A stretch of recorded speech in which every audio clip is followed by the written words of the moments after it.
మనం అతన్ని చంపకుండా ఉండాల్సింది. వాడిని చంపకుండా ఆ ప్లాన్ ఎలా లభించేది? పదే పదే ఆ మాట అనకుండా నోరు మూసుకునిరా.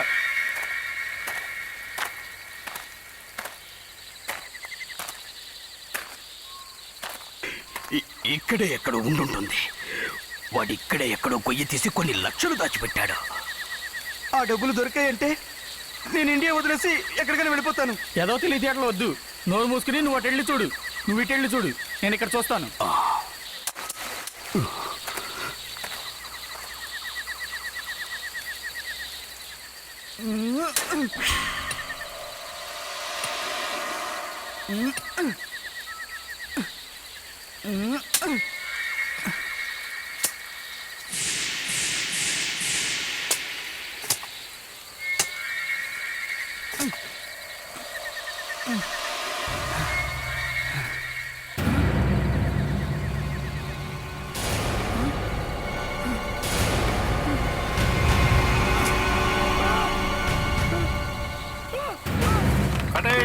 వెరీ గుడ్ అయ్యా, వెరీ గుడ్, చాలా బాగా చేస్తావు.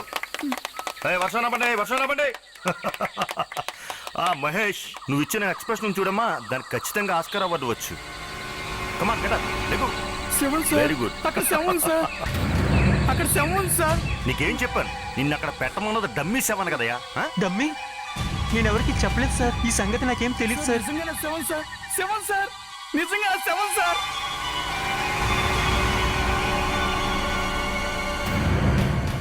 ఓ మై గాడ్, ఇది నిజమైన విషయం.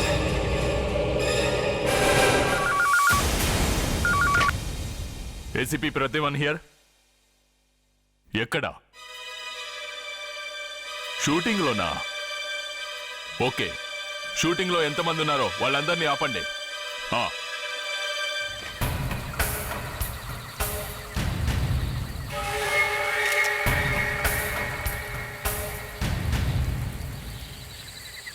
అక్కడున్న ఆ అమ్మాయిని నువ్వు గుర్తుపడతావా? అది అది మాకేం తెలుసు సార్, మా పాటికి ఏదో మేము షూటింగ్ చేసుకుంటున్నాం అంతే. అవునా? ఎక్కడైతే నువ్వు గొయ్యి తవ్వావో అక్కడే శవం కనబడిందా? అదెలా వీలవుతుంది? మా ఆర్ట్ డైరెక్టర్ సుధీర్ వాడే మమ్మల్ని ఇక్కడ తీసుకొచ్చి మాకు ఈ లొకేషన్ చూపించాడు. నేల మెత్తగా ఉంటుంది, మనకు తవ్వుకోవడానికి చాలా ఈజీగా ఉంటుందని చెప్పాడు సార్. సీన్ మొత్తం ఇక్కడే కంప్లీట్ అయిపోతుందని చెప్పాడు సార్.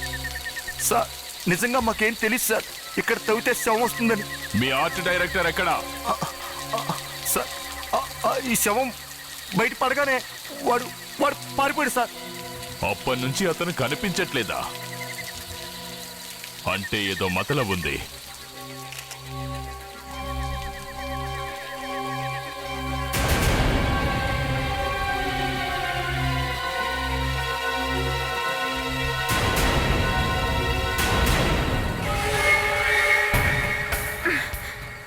My God. సో ఈ హత్య ఈ మధ్య జరగలేదు, బాడీ మొత్తం ఉబ్బిపోయింది. కళ్ళు కనపడడం లేదు సార్, పురుగు తినేసాడు. చాలా దారుణంగా ఉంది సార్. కంప్యూటర్లో ముఖాన్ని స్కాన్ చేస్తే గుర్తుపట్టొచ్చు. అలా అయితేనే తను ఎవరో ఏంటో మనకు తెలుస్తుంది. బుల్లెట్ ఇప్పటికీ తల్లోనే ఉంది, బయటికి వెళ్ళలేదు. ఎవరో దూరం నుంచి కాల్చినట్టున్నారు. ఒక పని చేద్దాం, ఈమె తలపై వెంట్రుకలు తీసేసి చూద్దాం, బుల్లెట్ ఎంత లోతుకు దిగిందో. అయితే బుల్లెట్ దూరం నుండైనా తగిలి ఉండాలి, లేదా చాలా తేలికైందై ఉండాలి. అంటే ఆ బుల్లెట్ పవర్ఫుల్ది కాదనమాట. పద.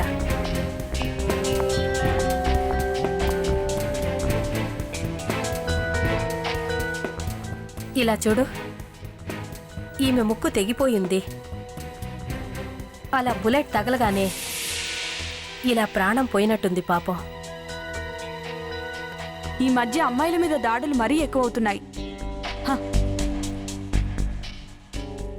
చేతిపై తాడుతో కట్టేసిన గుర్తులేమీ లేవు.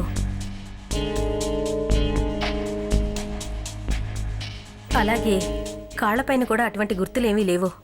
ఎస్, కాళ్ల మీద చేతుల మీద ఎలాంటి గుర్తులు లేవు, బాడీ మీద కూడా ఎలాంటి గుర్తులు లేవు. రేప్ జరగలేదు అంటే మరెందుకు చంపినట్టు ఈ అమ్మాయిని? చూడు, ఒక మాట చెప్పనా, ఎస్ మ్యామ్. ఈమెను బయటి వాళ్ళెవరూ చంపలేదు.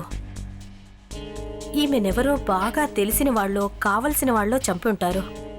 నమ్మించి ప్లాన్ ప్రకారం వెనక నుండి కాల్చి చంపేసి ఉంటారనిపిస్తోంది.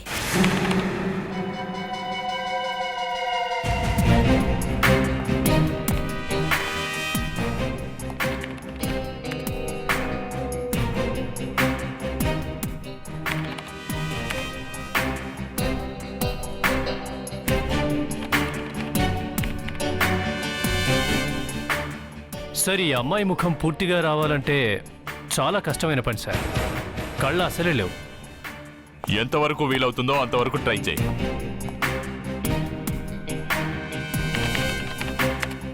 అభిజిత్, అది చాలా పెద్ద ఫారెస్ట్ కదా. ఎక్కడైతే శవాన్ని పాతి పెట్టారో అక్కడే షూటింగ్ ఎలా జరిగినట్టు. ఏ వ్యక్తి అయితే షూటింగ్ అక్కడే జరుగుతుందని ఎక్స్పెక్ట్ చేశాడో అతను కనపడడం లేదు సార్. ఇక ప్రొడ్యూసర్ చెప్తున్న దాన్ని బట్టి అతను పారిపోయినట్టున్నాడు. .22 బుల్లెట్ వాడినట్టున్నారు.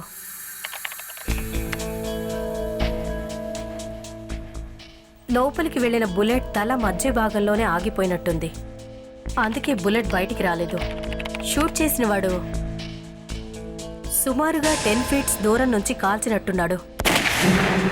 ఎవరైతే ఈ అమ్మాయిని కాల్చారో వాళ్ళ హైట్ వచ్చేసి 5.7 ఇంచెస్. ఏంటి మేడం, ఒక్క బుల్లెట్ గాయం చూస్తే ఇన్ని విషయాలు తెలుస్తాయా?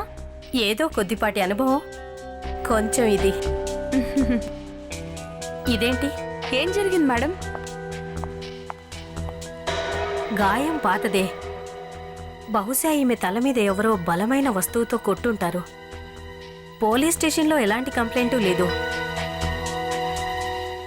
ఈమెను ఇంట్లో వాళ్ళు ఎవరైనా కొట్టుంటారా? నా అనుమానం ఏంటంటే, ఒకవేళ తనకు పెళ్ళై ఉంటే తన భర్తే ఇలా తల మీద కొట్టుండొచ్చుగా.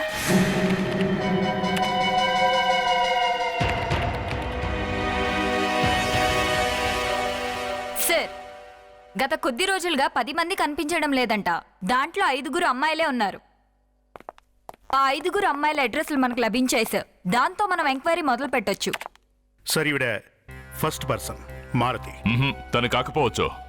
Second one Preeti Gangopadhyay. తర్వాత అండ్ లలిత, కోమల్, ఫైనలీ పాయల్. అభిజిత్, ఆ థర్డ్ వన్ మళ్ళీ చూపించు. ఈవిడేనా సార్? తనై ఉండొచ్చు. జోసఫ్, ఓ పిక్చర్ నీ కంప్యూటర్కి పంపిస్తున్నాను, ఓసారి మ్యాచ్ చేసి చూడు. ఓకే.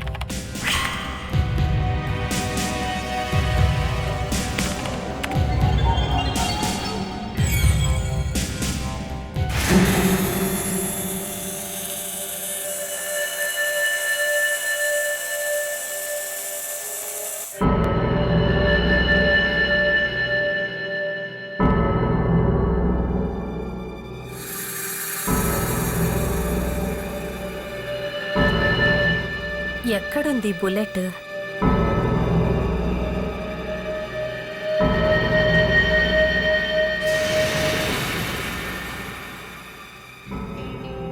కరెక్ట్, ఇది .22 బుల్లెటే.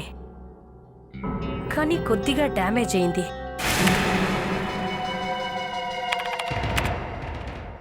మ్యాచ్ అయింది సార్. EMI no doubt. తన అడ్రస్ ఏంటో చూడు. మానిటర్ మీద ఏంటి ఏదో డిస్ప్లే అవుతుంది. అరే, ఇదేంటి? ఏమైంది? ఆ అమ్మాయి దొరికిందని డిస్ప్లే అవుతుంది సార్. వాట్? ఫోటోలో ఉన్న అమ్మాయి 24-20 సంవత్సరాలు ఉంటుంది. ఈ అమ్మాయి ఆ అమ్మాయి, కానీ ఈ అమ్మాయి చనిపోయింది సార్. మరైతే ఈవిడ భూతమై వచ్చిందా ఏంటి? వెంటనే అక్కడికి వెళ్దాం పదండి.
చూడు, రివాల్వర్ పడేసి డోర్ ఓపెన్ చేయి. లేదు, పడేసే సమస్య లేదు.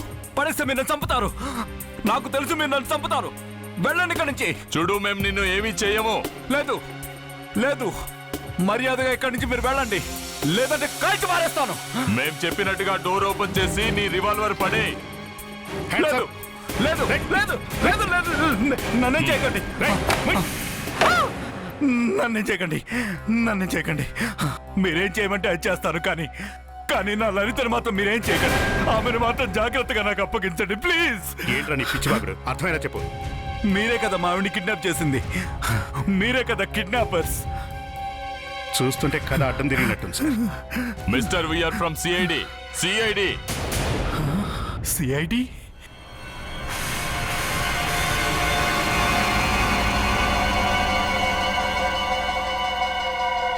అసలు నువ్వు బుల్లెట్ ఎందుకు కాల్చావు? నేను వాళ్ళు వచ్చారనుకున్నాను. ఎవరు వాళ్ళు? వాళ్ళు ఎవరంటే నా భార్య లలితని కిడ్నాప్ చేసిన వాళ్ళు. అచ్చా, కిడ్నాప్ చేశారా? అవును సార్. 4 రోజుల క్రితం ఉన్నట్టుండి నా భార్య లలితని కిడ్నాప్ చేశారు. అప్పటి నుంచి నాకు బెదిరింపు కాల్స్ రావడం మొదలయ్యాయి. ఎవరో ఒక వ్యక్తి బయట నుంచి ఫోన్ చేసి లలిత తన ఆధీనంలో ఉందంటున్నాడు. తన డిమాండ్ ప్రకారం 25 లక్షలు ఇస్తేనే లలితను విడిచిపెడతానంటున్నాడు. ఈ అమ్మాయిని గుర్తుపడతావా?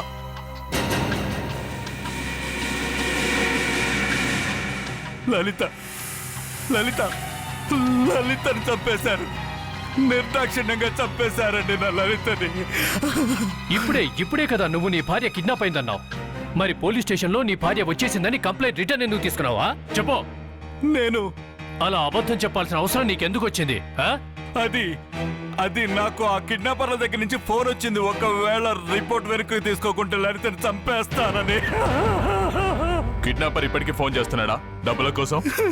అవును సార్. కానీ నీ భార్య చనిపోయి 4 రోజులైంది కదా.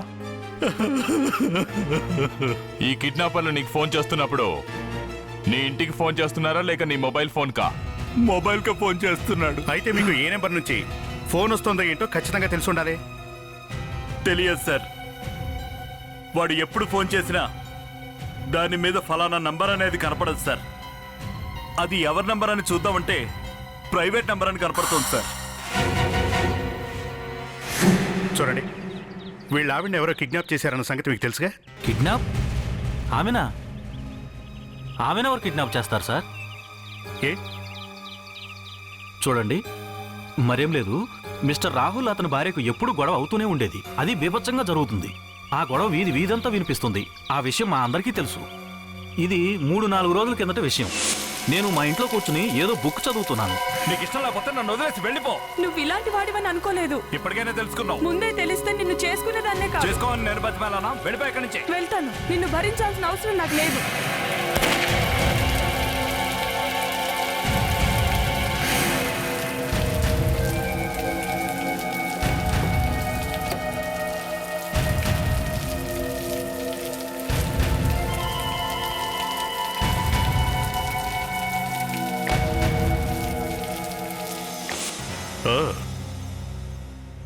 ఇదే అసలు కథ.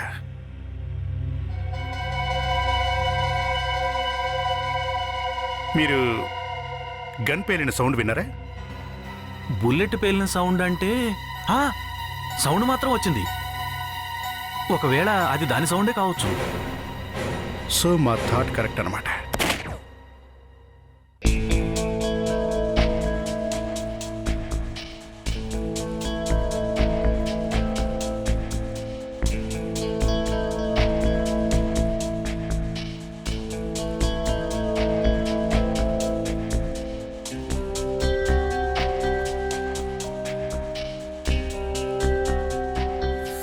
ఇప్పుడు దీన్ని ఆ బుల్లెట్తో మ్యాచ్ చేసి చూద్దాం.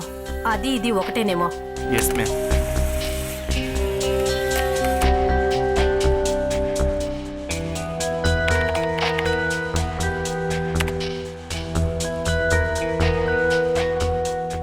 అయ్యిందా? ఇంకా చాలా ఆపు ప్రణీత్. శవం లేచి తనను ఎవరు చంపారో చెబితే గానీ మన పని సులువయ్యేటట్లేదు. నువ్వు స్పృహలోనే ఉన్నావా? ఉన్నాను. డాక్టర్ టీవీలో ఓ ప్రోగ్రాం వస్తుంది. దాంట్లో మనం చనిపోయిన వాళ్ళతో మాట్లాడవచ్చు, చూడవచ్చు. అవునా? చాలా ఇంట్రెస్టింగ్గా ఉందే. ఏంటా ప్రోగ్రాం? ఆ ప్రోగ్రాంలో మనం ఇంకా విచిత్రాలు చూడొచ్చు. మనం కూడా అలాంటి ప్రయత్నాలు చేస్తే కొంతమేర ఉపయోగం ఉండొచ్చు. ట్రై చేద్దామా? ఈ గన్ను సంగతి ఏంటి? ఆ? అసలు నీ దగ్గరికి ఎలా వచ్చింది? .22 బేరెటా? ఆ? ఆ గన్ను చాలా పాతది సార్, మా నాన్నగారిది. అది నీ పేరు మీద ఉందా? ఉంది సార్. ఎవరో నీ భార్యని కాల్చి చంపారు, అర్థమైందా? ఇతను ఇంతవరకు ఇచ్చిన ఇన్ఫర్మేషన్ కరెక్టేనంటారే? సార్, రాహుల్ బయటికెళ్లే ముందు అయితే నేను చూడలేదు, కానీ కొద్ది రోజుల నుండి ఒక వ్యక్తి మాత్రం కెమెరా పట్టుకొని కాలుగాలిని పిల్లలా తిరుగుతున్నాడు సార్. అచ్చా, వచ్చి ఏం చేస్తుండేవాడు? అంటే గుంటనక్కలా ఇక్కడే తిరుగుతూ ఇంటివైపు చూస్తుండేవాడు సార్. ఓకే, నువ్వు మాతో పాటు వచ్చి వాడు స్కెచ్ తయారు చేయించు. కానీ సార్, అతని ముఖం అంతగా గుర్తులేదు. ఇప్పుడేగా వాడిని చూశానని చెప్పావు, అప్పుడే గుర్తులేదు అంటున్నావు. ఏంటి సంగతి? ఆ? భయపడుతున్నావా ఏంటి? లేకపోతే కిడ్నాపర్తో చేతులు కలిపావా? అనుకున్నదొకటి అయ్యింది ఒకటి, బోల్తా కొట్టావు రో బుల్బుల్ రాజా. నేను ఇప్పుడే ఏసీపీ గారికి ఫోన్ చేసి చెప్తాను ప్రణీత్ గాయకుడయ్యాడని. Sub inspector Manisha, CID. ఒక్కసారి ఏసీపీ గారికి ఫోన్ ఇస్తారా please? Yes ma'am. Sir, doctor గారి ఫోన్. ఎస్ డాక్టర్, చెప్పండి. సార్, ఆ బుల్లెట్ రాహుల్ గన్ నుండి వచ్చింది కాదు. ఓకే, సరే గాని డాక్టర్, అక్కడ మా ప్రణీత్ ఉన్నాడా? ఉన్నారు సార్. తనకు ఓ ఇంజెక్షన్ ఇవ్వండి. సో నీకు తెలియదు అంటావా? తెలియదు. నిజంగా తెలీదా? తెలియదు సార్. తెలియకుండా ఎలా ఉంటుంది? నీ ఇంట్లో రివాల్వర్ వెళ్తే నువ్వు సౌండ్ వినకపోవడం ఆశ్చర్యంగా ఉంది. లేదు సార్, నేను ఏ సౌండ్ వినలేదు సార్. మీ పక్కింటి వాళ్ళకి వినపడి నీకు వినపడలేదంటే చూడా నీకు? సార్, వీడు మనల్ని బకరగాళ్ళు అనుకుంటున్నాడు. వీళ్ళ ఇంట్లో రివాల్వర్ పేలింది. ఏ ఆ? ఫటాఫట్ బుల్లెట్స్ కాల్చావు. అంత మాత్రమే కాదు, నీ భార్యను కూడా హత్య చేశావు. లేదు సార్, నేను నా భార్యను చంపలేదు సార్. నా మాట నమ్మండి సార్. ఆ పెద్ద బ్యాగ్లో ఏముంది? బ్యాగ్?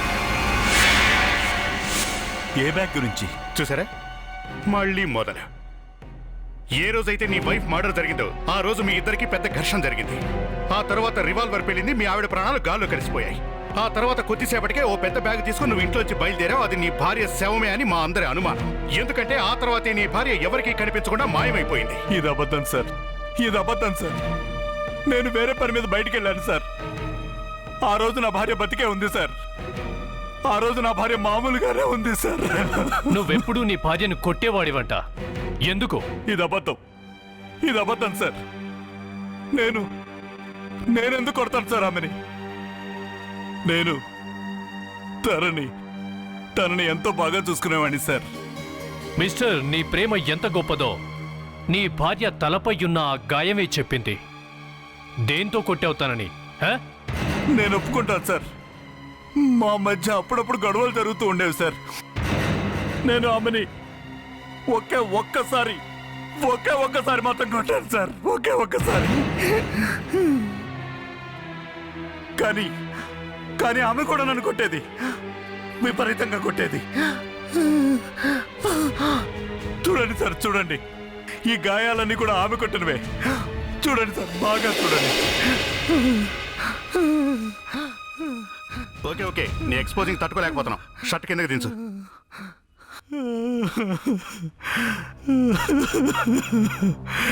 నేను లలితని తప్పలేదు సార్. నేను లలితని ఎంతో ప్రేమించేవాడి సార్. నేను లలితని ప్రాణానికి ప్రాణంగా ప్రేమించేవాడి సార్. నేను బాత్రూమ్కి వెళ్ళాలి.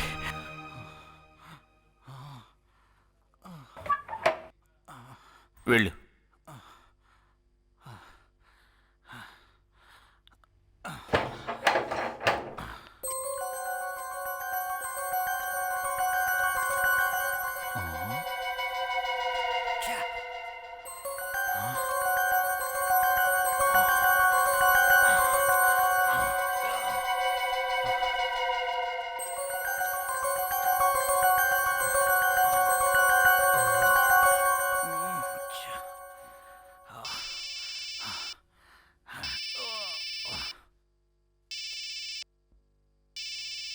Private number?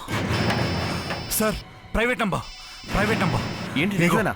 అయితే పద త్వరగా.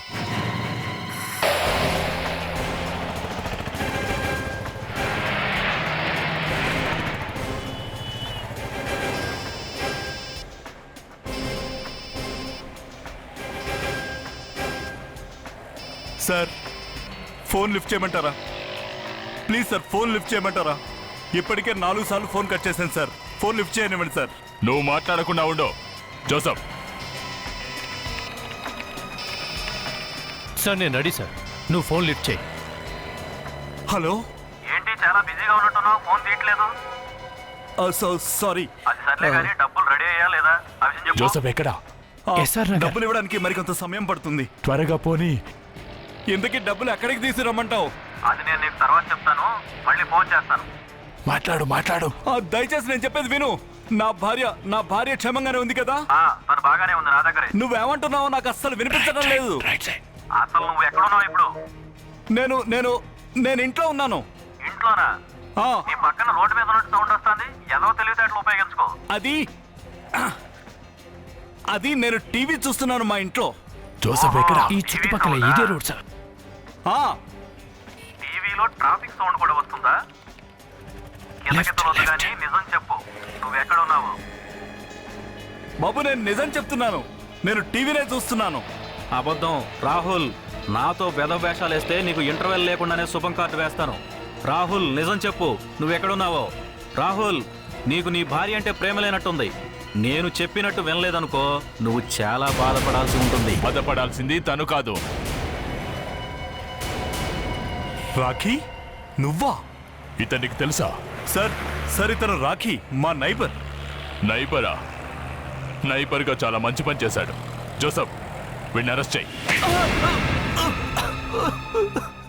సార్, నాకు చాలా కాలంగా హీరో కావాలని ఆశ ఉండేది, కానీ ఎవరూ నాకు అవకాశం ఇవ్వట్లేదు.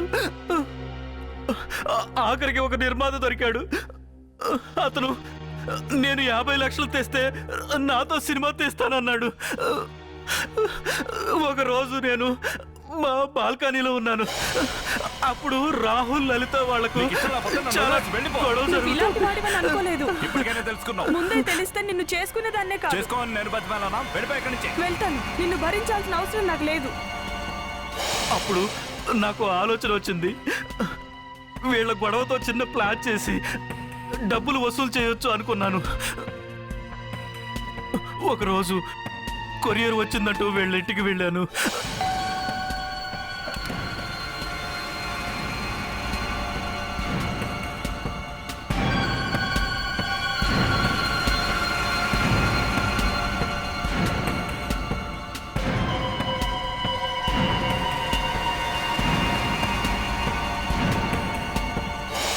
ఏంటి నా ఇంట్లో మైక్ పెట్టావా? నీకు సిగ్గులేదురా మా ఇంట్లో మైక్ పెట్టి విషయాలన్నీ తెలుసుకోవడానికి?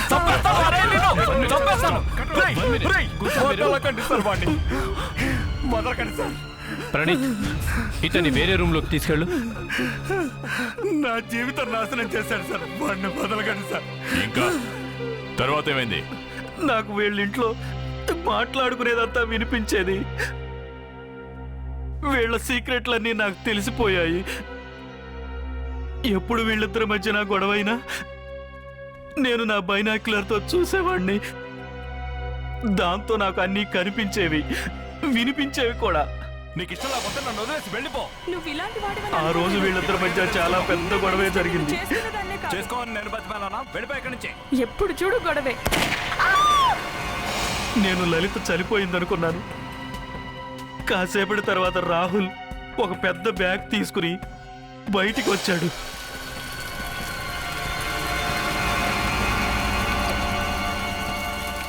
దాంట్లో నేను లలిత శవం ఉందనుకున్నాను.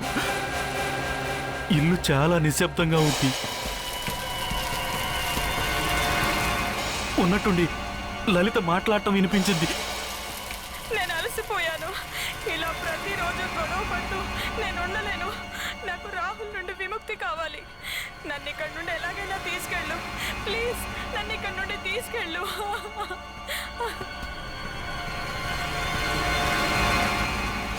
అంటే అప్పుడు ఆ అమ్మాయి బ్రతికే ఉందా? అవును. మరైతే తను ఎలా చనిపోయింది? కాసేపటి తర్వాత అక్కడికి ఒక నీలం రంగు కారు వచ్చింది. లలిత అప్పుడు ఆ కారులో కూర్చుని వెళ్ళిపోయింది. ఆ వెహికల్ నెంబర్ చూసావా? లేదు సార్, ఆ రాత్రి చాలా వర్షం పడుతోంది. దాంతో ఆ కార్ నెంబర్ నేను చూడలేదు. అంటే నువ్వు చెప్తున్న దాన్ని బట్టి ఆ అమ్మాయి ఎవరితోనూ ఎఫ్ఐఆర్ పెట్టుకుంది అంట. అవును సార్, అందుకే ఆ కారులో కూర్చొని వెళ్ళిపోయింది. అభిజిత్, జోసఫ్, ఒకవేళ ఆ అమ్మాయి ఇల్లు వదిలిపెట్టి వెళ్ళడానికి డిసైడ్ అయి ఉంటే ఖచ్చితంగా తన దగ్గర డబ్బులు ఉండే ఉంటాయి. తన బ్యాంక్ అకౌంట్ చెక్ చేయండి. తను ఎప్పుడెప్పుడు డబ్బులు తీసిందో తెలుసుకోండి.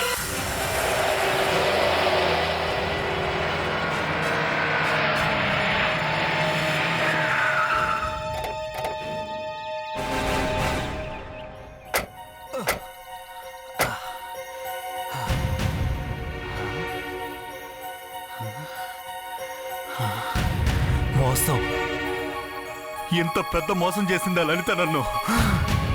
ఎంత నమ్మక ద్రోహం చేసింది నా భార్య నన్ను. నాతో చక్కగా ఉంటూనే ఇంత పెద్ద కాటేజ్ తీసుకుంది. నన్ను వెన్నుపోటు పొడిచింది. ఇంత పెద్ద కాటేజ్ తీసుకుంది. ఇంత పెద్ద కాటేజ్ తీసుకుంది సార్. సో ఒకవేళ మనం బ్యాంకుకు వెళ్ళకపోయి ఉంటే ఏ విషయాలు తెలిసేవి కావు. దాని బాబు సొమ్ము అనుకుంది ఇదంతా. ఇక నీ ఏడుపును ఆపై బాసు. ఇది లైఫ్, ఇలా జరుగుతూ ఉంటుంది. అభిజిత్ సార్, ఇక్కడున్న ఈ కాటేజ్ ఉందే, ఆ 7 దొరికిన ప్లేస్ కి చాలా దగ్గరలో ఉంది. సార్ నాకు డౌట్ సార్. తను ఏ వ్యక్తితో అయితే పారిపోయిందో తనతో ఖచ్చితంగా ఇక్కడికి వచ్చి ఉంటుంది. ఈ డోర్ లాక్ చేసుంది.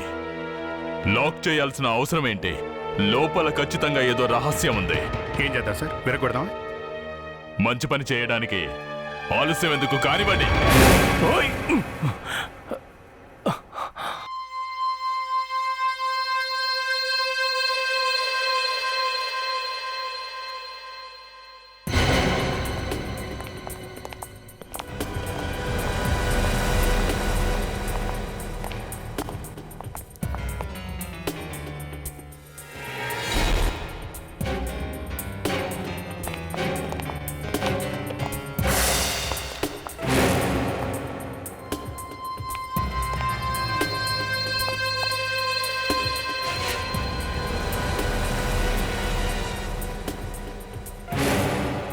మనీషా,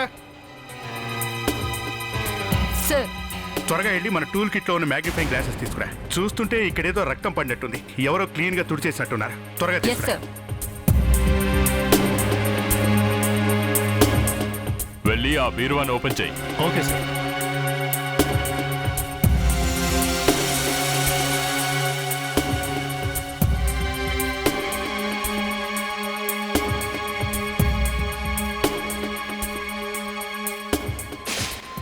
చూసారా, మొత్తం రక్తం మరకలే.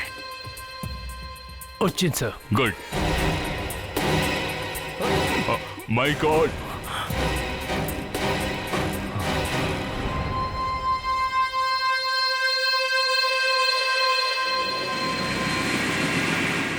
ఇతన్ని కూడా కాల్చే చంపారు.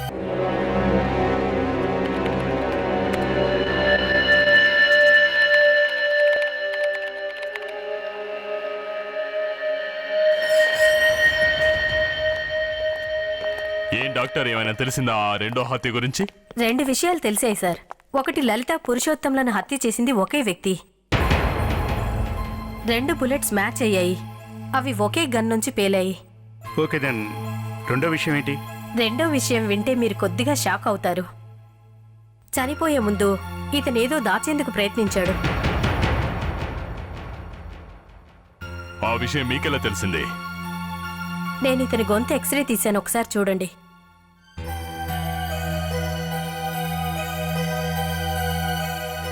అసలేంటిది?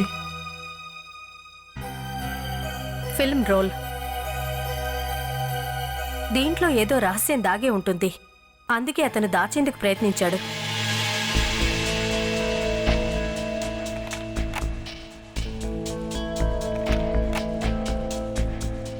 ఏ నెగిటివ్ అయితే తను దాచడానికి ప్రయత్నించాడో అది ఏమాత్రం క్లియర్గా లేదు. తానొకటి తెలిస్తే దయ్యం ఒకటి తెలిసిందంటే ఇదే సార్. మొత్తానికి వాడి పిలకైతే దొరికింది. ఇది కూడా క్లియర్గా లేదా? 1 మినిట్ జోసఫ్, 1 మినిట్. ఇతనెవరు? జోసఫ్, కాస్త ఇన్లాట్ చేయి. తను లలిత.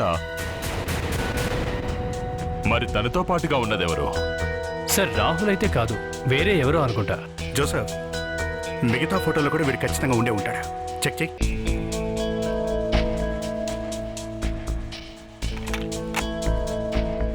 One minute Joseph, 1 minute. Previous photo మళ్ళీ చూపించు. అదిగో, తన మెడలో ఏదో బ్యాడ్జ్ ఉంది. జోసఫ్, ఆ బ్యాడ్జ్ మీద జూమ్ చేయి.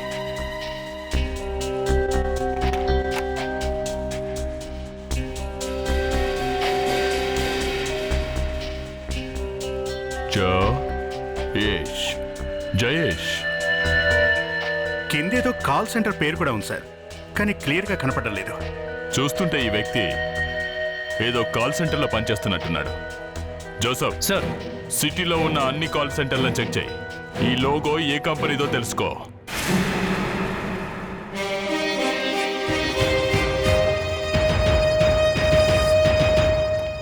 ఇతను మీకు తెలుసా? మీకు ఇతనితో ఏం పని? ఎవరితను? మా సీనియర్ ఎగ్జిక్యూటివ్ మిస్టర్ జయేష్. ఇతన్ని ఎక్కడ కలవచ్చు? ఈ రోజు అతన్ని కలవడం కుదరదు. అతని వాళ్ళ చాలా బిజీ, అందుకే బయట వాళ్ళని రానివద్దన్నాడు. మేమంతా కూడా లోపలి వాళ్ళమే, లోపలికి తీసుకెళ్లే వాళ్ళం. ఏంటి? అభిజిత్, మనం అన్ని మనమే పట్టుకుందాం. పద. ఆగండి సార్, మీ వల్ల నా ఉద్యోగం పోతుంది. అలా ఎప్పటికీ జరగదు.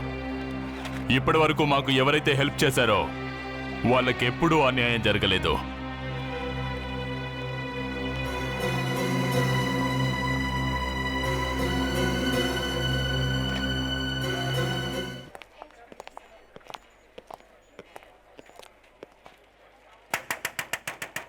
Open the door. Please open the door.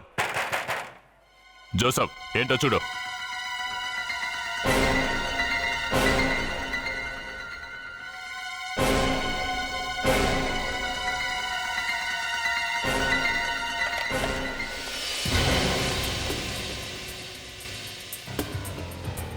Cabin ఖాళీగా ఉంది.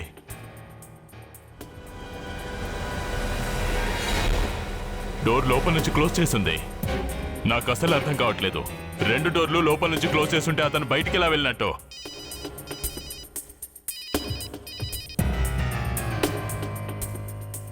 ప్రణీత్, ఎవరైనా బయటికి వెళ్ళటం చూసావా?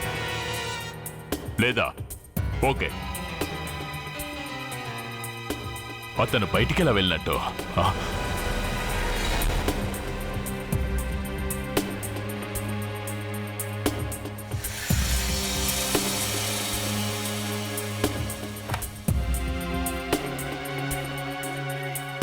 ఓ,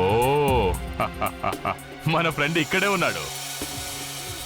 ఏం మిస్టర్, గాల్లో వేలాడుతూ ఉండడం నీకు బాగుందా ఏంటి?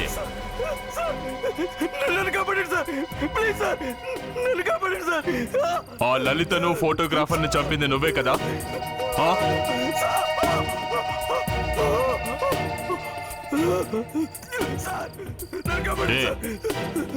ఎందుకు ఆ అమ్మాయిని చంపేశావు?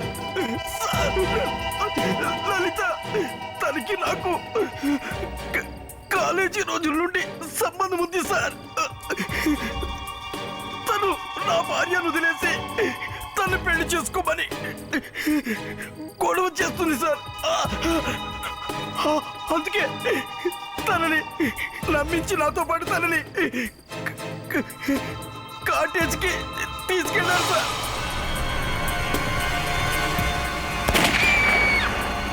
మరి ఆ ఫోటోగ్రాఫర్ సంగతి ఏంటి? తననెందుకు చంపావు? లలిత శవాన్ని అక్కడి నుంచి తీసి రక్తాన్ని నేను క్లీన్ చేస్తుండగా వాడు ఫోటోలు తీశాడు సార్.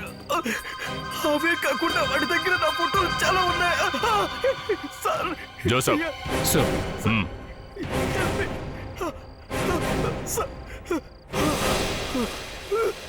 తంగాడు, మీరు చచ్చుండేవాడిని దేవుళ్ళ వచ్చి కాపాడారు. Thank you sir. నిన్ను ఉరికంబో ఎక్కించడానికే కాపాడానురా. 2 హత్యలు చేసి తప్పించుకుందాం అనుకున్నావా? మీకు ఆ విషయం ఎలా తెలిసింది? ఆ ఫోటోగ్రాఫ్స్ తో photographs.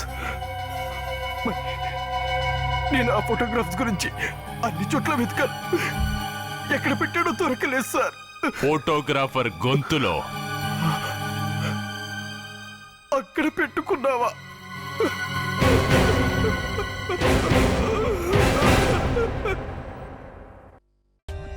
For more updates, subscribe to our channel, click the show links and enjoy watching the videos.